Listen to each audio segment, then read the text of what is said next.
Corona काल एक ऐसा समय था जो वाकई में लोगों के लिए काल बनकर आया था। अगर आज भी उस समय को याद करें तो डर सा लगता है और उस समय लोगों को जान बचाने का जो भी रास्ता दिखा उन्होंने वो अपना लिया था।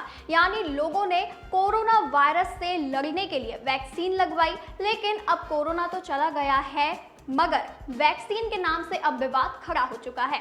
दरअसल इन दिनों ऐसी खबरें सोशल मीडिया पर आई है जिसमें कहा जा रहा है कि जिसने भी कोविशील्ड वैक्सीन लगवाई थी उनकी जान को खतरा हो सकता है।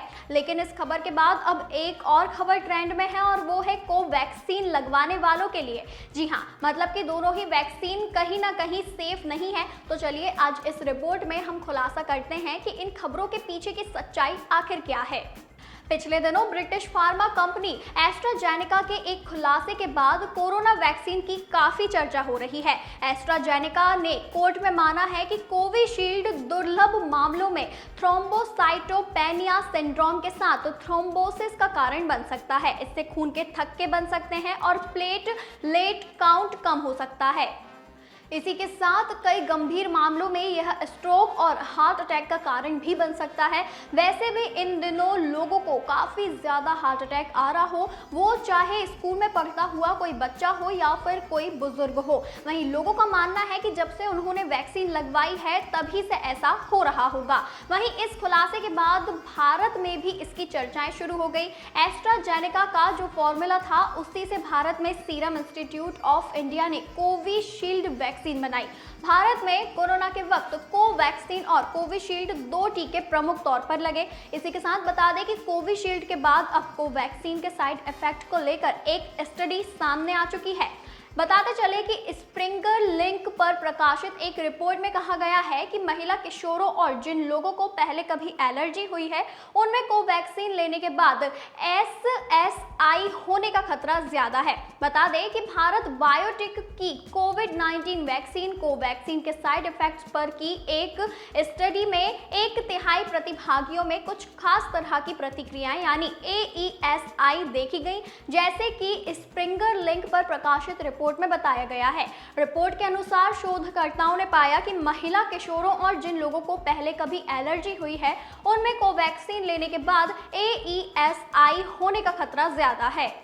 बता दें कि बनारस हिंदू विश्वविद्यालय में शंख शुभ्रा चक्रवर्ती और उनकी टीम द्वारा की गई स्टडी में बताया गया है कि शामिल 1 साल के फॉलोअप के दौरान ज्यादातर एईएसआई बनी रही। स्टडी में 1024 शामिल लोगों में से 635 किशोरों और 291 वयस्कों से 1 साल के फॉलोअप के दौरान संपर्क किया गया।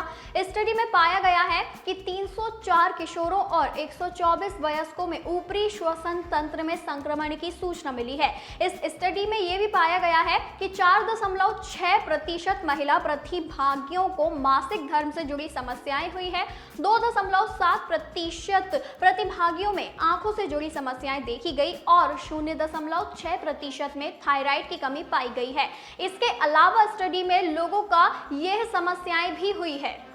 किशोरों में त्वचा और चमड़े से जुड़ी समस्या, सामान्य शारीरिक परेशानियां, नर्वस सिस्टम डिसऑर्डर। वहीं अगर वयस्कों की बात करें तो वयस्कों में सामान्य शारीरिक परेशानियां 8.9%, मांसपेशियों और हड्डियों से जुड़े विकार 5.8% और नर्वस सिस्टम डिसऑर्डर में 5.5% की बीमारी देखी गई है। गंभीर तरह के दुष्प्रभाव 1% में से 0.3% लोगों में स्ट्रोक और 0.1% लोगों में गुलियन-बेरी सिंड्रोम पाया गया है।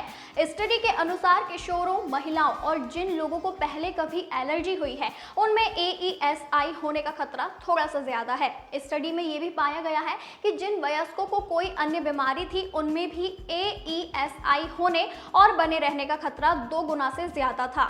कोवैक्सीन लेने के बाद होने वाले दुष्प्रभाव अन्य कोविड-19 वैक्सीन के साइड इफेक्ट्स से अलग थे। साथ ही किशोरों और वयस्कों में भी इन दुष्प्रभावों में अंतर देखा गया है। तो बता दें कि ये आज की खबर थी। इसमें ये बताया गया है कि किन लोगों में कौन सी बीमारी होने का ज्यादा खतरा था।